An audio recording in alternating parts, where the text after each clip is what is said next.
અમૃતાઝ veg kitchen ગુજરાતીમાં આપ સૌનું સ્વાગત છે। આજે આપણે કાઠિયાવાડી ઊંધિયું બનાવીશું, તો ચાલો જોઈએ કેવી રીતે બને છે। અને હા, મારી ચેનલને સબસ્ક્રાઇબ કરવાનું ના ભૂલશો અને બેલ આઇકોનને પણ ક્લિક કરજો, જેથી તમને મારા આવાવાળા વિડીયોઝની જાણકારી મળતી રહેશે।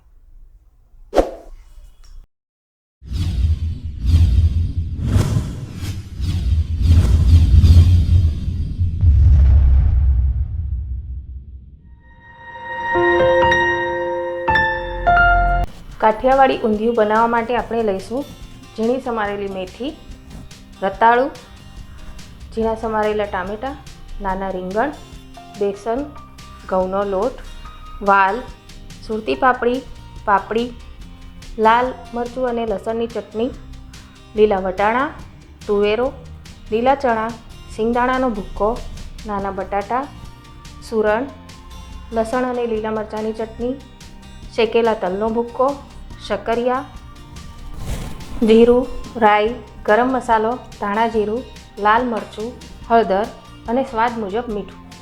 સૌપ્રથમ આપણે એક કુકરમાં રતાળું લઈશું। રતાળું સમારીને રાખીએ તો કાળું પડી જાય છે, તે માટે તેને મેં પાણીમાં રાખ્યું હતું। સુરણ અને લીલા ચણા નાખીશું, થોડું પાણી નાખીશું અને આને 3 થી 4 સીટી વગાડીને બાફી લઈશું। આ ત્રણેય વસ્તુ ચડવામાં મુશ્કેલ હોય છે, જલ્દી ચડતી નથી। સુરણ અને રતાળું તો ચડતું જ નથી, તે માટે તેને બાફી લઈશું। તો આને આપણે બાફી લઈશું। હવે આપણે મુઠિયા માટે લોટ બાંધીશું, તો તે માટે મેથી લઈશું। મેથીને એકદમ ઝીણી સમારી લીધી છે।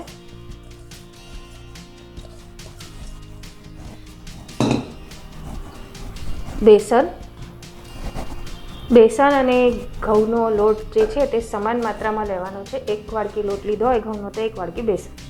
હવે આ ઘઉંનો લોટ નાખીશું, લસણ અને લીલા મરચાંની પેસ્ટ,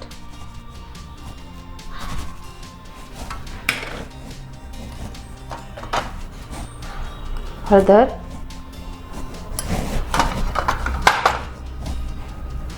લાલ મરચું,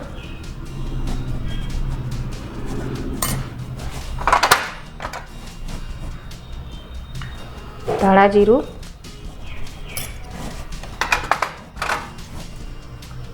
ગરમ મસાલો અને સ્વાદ મુજબ મીઠું।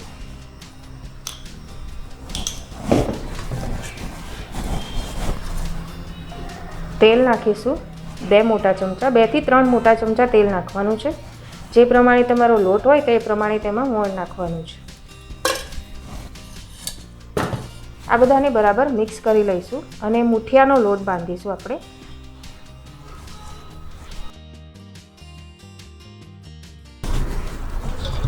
આ મિક્સ થઈ ગયું છે, થોડું પાણી નાખીને લોટ બાંધીશું। થોડો કાઠો લોટ જોઈએ, મુઠિયા વળે તેટલો, પરોઠા જેવો લોટ આનો કરવાનો છે।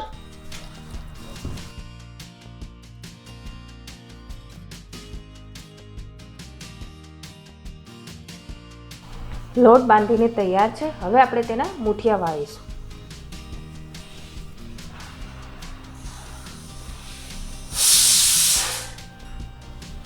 આ રીતના નાના નાના મુઠિયા તૈયાર કરવાના છે।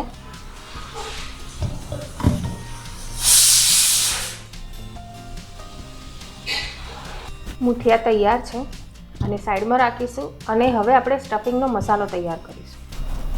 હવે આપણે અહીંયા શેકેલા તલનો ભૂક્કો લઈશું અને શેકેલા સિંગદાણાનો ભૂક્કો લઈશું। મીઠું નાખીશું સ્વાદ મુજબ। મુઠિયામાં પણ મીઠું છે તો ધ્યાનથી નાખવાનું છે। હવે તેમાં મસાલા નાખીશું, ગરમ મસાલો, લાલ મરચું, ધાણા જીરું અને હળદર। આ બધાને બરાબર મિક્સ કરી લઈશું।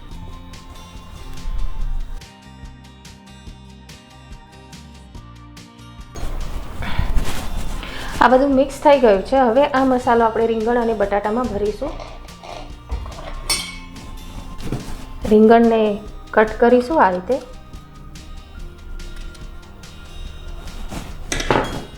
અને તેમાં મસાલો ભરીશું.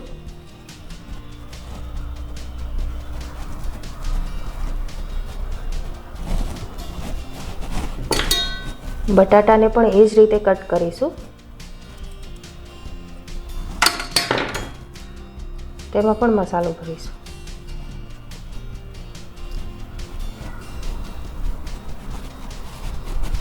આ જ રીતે બધા જ રીંગણ અને બટાટામાં મસાલો આપણે ભરી લઈશું.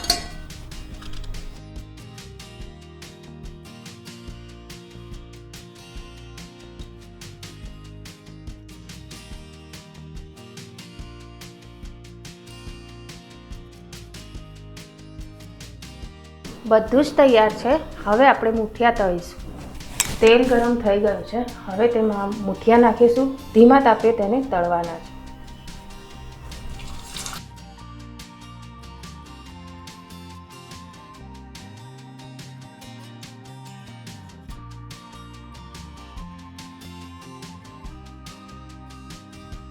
મૂઠિયા સરસ ગોલ્ડન બ્રાઉન થઈ ગયા છે. હવે આપણે તેને કાઢી લઈશું. મૂઠિયાને ધીમા તાપે જ તળવાના છે, નહીં તો તે ઉપરથી લાલ થઈ જશે અને અંદરથી કાચા રહી જાય છે. એટલે તેને ધીમા તાપે તળવાના. તો આ જ રીતે આપણે બધા જ મૂઠિયા તળી લઈશું. હવે આપણે ઊંધિયાને વઘારીશું. તો તે માટે મેં એક મોટા તપેલામાં તેલ ગરમ કરી લીધું છે. તેમાં રાઈ નાખીશું, જીરું નાખીશું, હિંગ અને ઝીણા સમારેલા ટામેટા નાખીશું.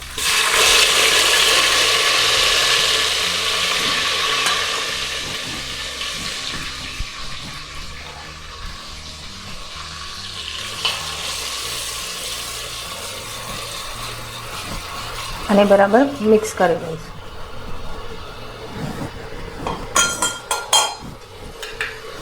હવે તેમાં લાલ મરચું અને લસણની ચટણી નાખીશું. આ ચટણી કાઠિયાવાડી ઊંધિયા માટે ખૂબ જ જરૂરી છે, તો આની સ્કીપ ના કરવી.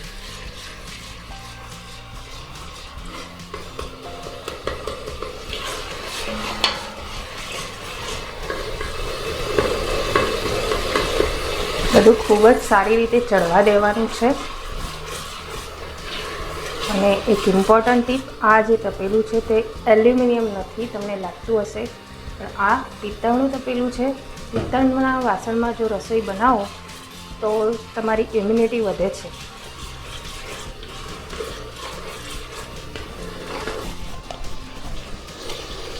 હવે તેમાં સૂકું લાલ મરચું નાખીશું, તેજ પત્તું, તજ અને લવિંગ નાખીશું. આ 3-4 વસ્તુ હું ઇન્ગ્રેડિયન્ટ્સમાં બતાવવાનું ભૂલી ગઈ છું, પણ આનાથી ખૂબ જ સરસ ટેસ્ટ અને સુગંધ આવે છે. તો આ 4 વસ્તુ આમાં નાખવી જરૂરી છે.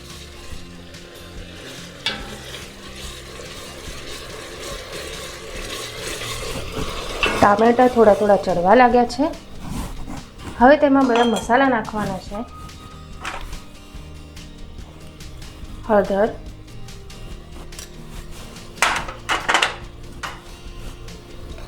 લાલ મરચું,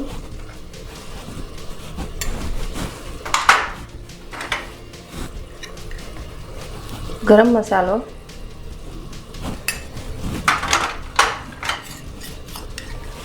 ધાણા જીરું,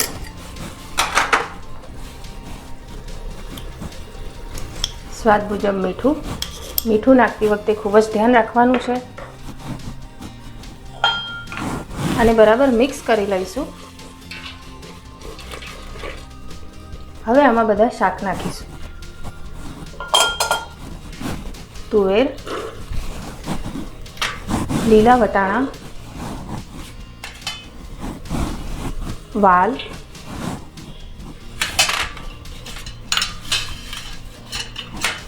પાપડી,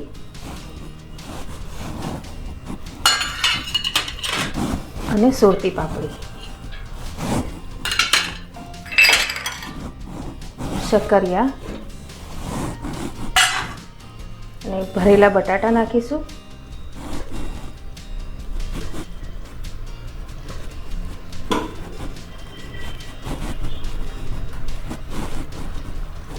ભરેલા રીંગણ,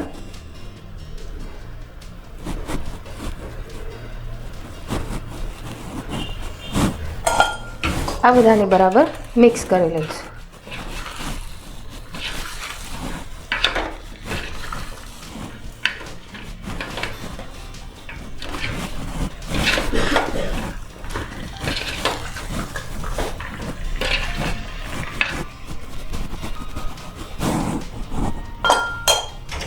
હવે તેમાં બાફેલું સુરણ, રતાળું અને લીલા ચણા નાખીશું. હજુ પણ આ બરાબર ચડ્યા નથી.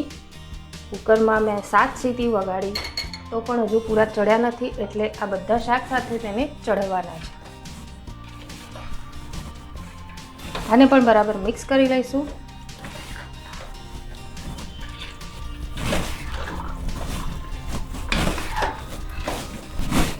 હવે તેમાં પાણી નાખીશું.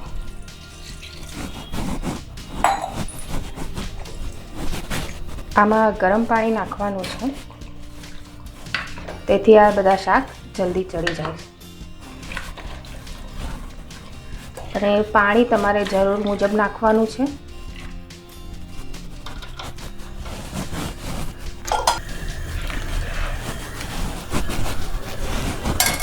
આ બધાને આપણે ધીમા તાપે ચડવા. હવે આના ઉપર આ રીતે થાળી ઢાંકવાની છે. થાળીમાં આ રીતે પાણી નાખવાનું છે અને ઊંધિયાને ધીમા તાપે ચડવા દેવાનું. બધું જ શાક સરસ ચડી ગયું છે. તમે જોઈ શકો છો.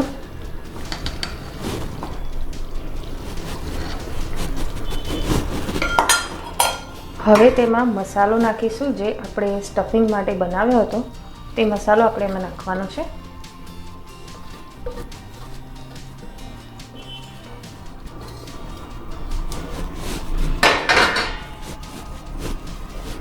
બધાને બરાબર મિક્સ કરી લઈશું. કલર ખૂબ જ સરસ આવે છે, કારણ કે આપણે તેમાં લસણ અને લાલ મરચાંની ચટણી નાખી હતી અને તજ લવિંગની સુગંધ પણ ખૂબ સરસ આવે છે. હવે તેમાં આપણે મુઠિયા નાખીશું. મુઠિયા તમને જરૂર પ્રમાણે તેમાં નાખવાના છે, એની કોઈ ક્વોન્ટિટી ફિક્સ નથી. તમે જેટલું કાઠું જોઈએ કે ઢીલું જોઈએ તે પ્રમાણે તેમાં મુઠિયા નાખવાના છે.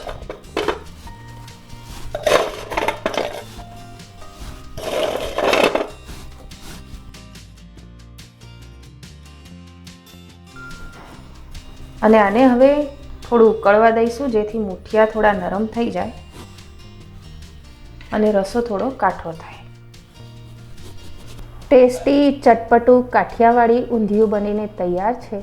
તો તમે પણ બનાવો અને મને જણાવો તમને મારી આ રેસીપી કેવી લાગી. ધન્યવાદ.